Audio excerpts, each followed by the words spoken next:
Here we up at the bar, and this is the water's just spreading back to be able to drive over it. Frank said, go down there, it's all set. Well, it might be all set for the Daredevil driver, but I'm not gonna wait. I'm gonna wait a few minutes.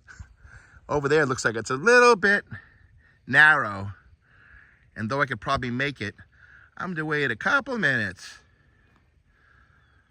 But look at how beautiful this is. Now, just imagine a couple hours ago, this was all covered with water.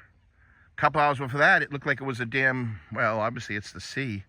That stuff all gets covered, and that gets covered. It comes up 5 feet. And the water comes up to here, where all this, comes up all to here, where all the seaweed is lined up. So in reality, this is the Sheephead Island. Boy, I get to sit here and enjoy myself for a minute, huh?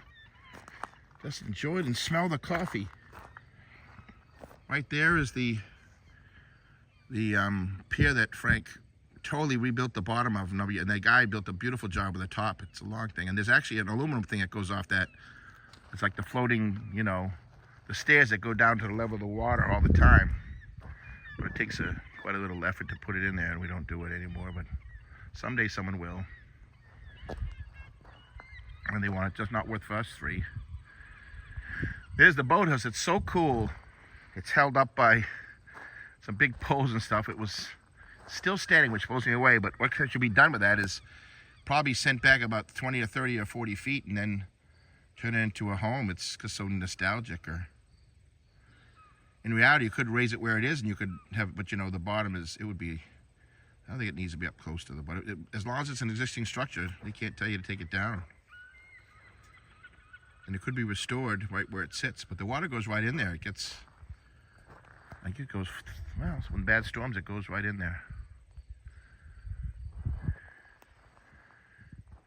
Wow, this is just so amazingly scenic. Remember going to Newark's Lobster Pound in Dover Point? It was always pretty like this, but this is much more quaint. And it's something. Now, yesterday we came back over this bar, and the water was closing on us. So it was, Frank says, oh, we are closed. We took it close, but now what's happening is the water is receding back. And even though the water is below that bar, you know, when you go across it, the water is still in the sand part of it. So it's, you know, when the water, it kind of, you know, so if you went across, the water was still, it's still like sand absorbed in the, beneath you. So if you stop, you know, you can sink in, you can't stop. But and that's a little narrow for me. I'm not going to take that chance, but what we'll do is wait a few minutes and I'll go across. There was someone here yesterday with their dog. It was so crazy. It was closing up, and it was narrow. It was so narrow that I was almost afraid we had to go through, otherwise we're stuck. You can't go back, and you can't wait, and you can't go forward. We had to go forward, so I come across, and a guy was walking his dog with his wife or something, and they were right standing in front of us, like, you know, here we come with a pickup truck that's, yeah, it's narrow over there. That big truck there with the side things open, windows, and we're coming down, and like they're right in the middle, like watching us, like wondering if when we're going to stop. And what do you think this is? It's a crosswalk or something? They're actually trespassing. Frank actually owns all the rights to the water line and then some. And he owns all the rights to right away to this bar. No one's allowed to this bar legally except Frank. He's got the total right away to this bar. They call it the bar. Look, I'm walking right on it.